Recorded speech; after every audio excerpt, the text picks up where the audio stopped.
The compelling, there's two. Well, don't they think aliens could live in the ocean? So, I mean, Yes. that's how much. That was Jeremy Corbell was talking about Yeah. that the other day. That they, it's hard to say like what kind of information he's getting, how accurate it is. But they're basically saying, think about the movie Abyss, where the aliens lived underwater. He was like, that's probably what's going on. Yeah. That there's some sort of alien base underwater or some meeting place, or that's where they hide. That's where they go to be undetected. Do you think you're going to see it in your lifetime? Bigfoot or aliens? Aliens. Like, where it's like, oh, like we have to like talk to them now. We have to like interact with them. There's a video that is impossible to ignore. There's some things that are impossible to ignore. And then there's eyewitness testimonies of people who are rock solid, totally dependable, like fighter pilots who have seen some things. Like the best example is this guy, Commander David Fravor, who was off the coast of San Diego in 2004. And this is corroborated by multiple points of data.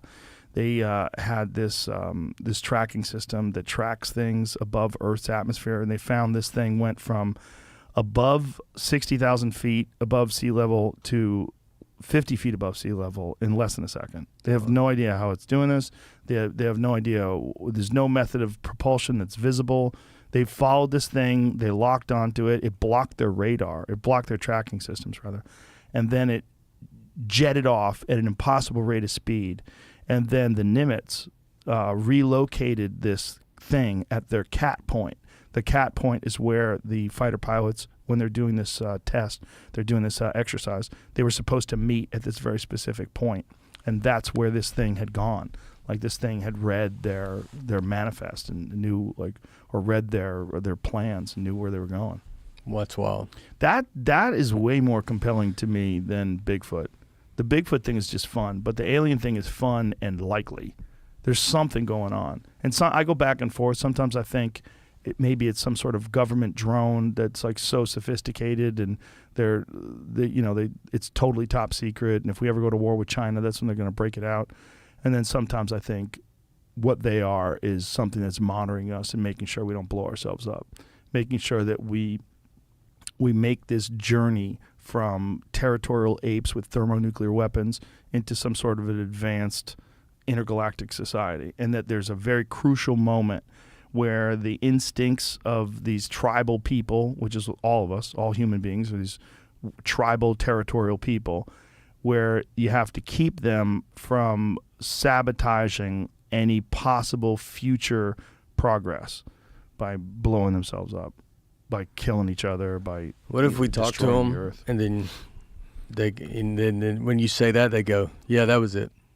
Is that easy? Like, not that easy, but like you just go, is that it? You go, yeah, that's about it. We're trying to keep you guys from blowing yourselves up. This is like, but maybe that's like the natural thing that you see, like when civilizations advance. Like there's a very precarious moment where like they have the capability of blowing themselves up, but the reason and the logic to not do it, but they also have these instincts to control resources and take over territories. They still have those instincts, but they have to bypass that. They have to figure out how to, and so that's when aliens start circling and just keeping an eye on us. Yeah.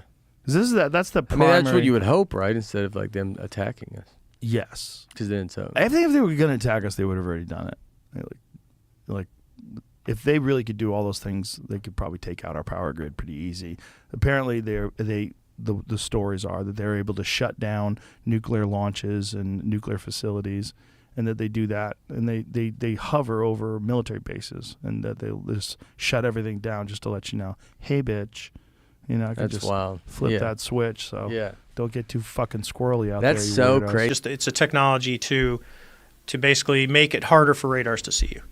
And that's the whole thing. If you look at, airplanes that are nose on are harder to see than airplanes at the sides. Kind of like, think of a barn door. If you're looking at the whole barn door, it's really easy to see. If I turn the barn door sideways where it's really thin, it's going to be a lot harder for you to see it. Got it. So that's the easiest, most basic way to look at this. So keep going. You can play again. And you can look, the airplane is still sitting at 20,000 feet. It's doing 250 knots. He's going to go through different modes and try and lock it. And it's just kind of sitting, and all of a sudden, as the video goes on, I think it's a minute and a half long. See, it's going to try and reacquire. It recenters the pod, so it's slowly drifting to the left. The Hornet is still going the same heading, just kind of hanging out, and they're just filming this thing. And then when they get close, it's going to zing off the left-hand side. When you see it on a full, because this, you think digital, you'd be able to get a one-for-one copy. Unlike, when you copy your album to a cassette, you lose a little quality. Well, you still do in digital world. And off it goes to the left. And that's pretty fast to leave that field of view. When we have big monitors that we look at these when they come back, so we're looking at the original tapes. So play the end of that again, please, Jamie. So when it's taking off, how fast, when it just sort of like leaves the field of view and takes off to the left, how fast is that going?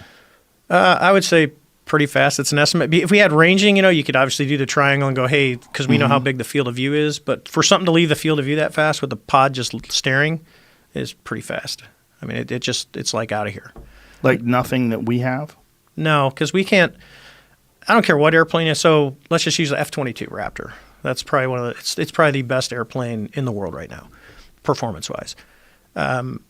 It can't take off like that, especially if it's a hover. I mean, you're talking something that's just sitting in space in the wind, and then it just all of a sudden accelerates. Airplanes don't work that way. And it's not leaving any exhaust plume. No, notice there's none. And when you Play go it back again, to the Jamie, IR, at the end. Even in the IR, you don't. Yeah, see, there's IR zoomed in, and there's no. You would see a plume if that was an airplane. It's creepy how it takes off. Yeah. With active jamming, it's intelligently controlled. There's no rotors, there's no plumes, there's no exhaust, there's no tail fin, there's no tail number. This thing goes from a standstill, takes off. It's a propulsion system we don't have in our inventory, and no other nation does. That's how it's understood by the government. Now that's so if the fastest plane on Earth was trying to do that same maneuver, this system would be able to track it? Yeah, it would stay with it until it got to the limits of the pod, as far as looking to the left. But Right. And the radar would see it. I mean, when you get close enough, you're gonna, everything becomes visible because you get burned through with radar and how radars actually work. This one is, you tell me, but this was performance beyond. I mean, it's like when we saw it disappear when it flew in front of my nose. And I'm talking something, I'm within a half mile of it, looking at it. And it gets in front of me and just disappears.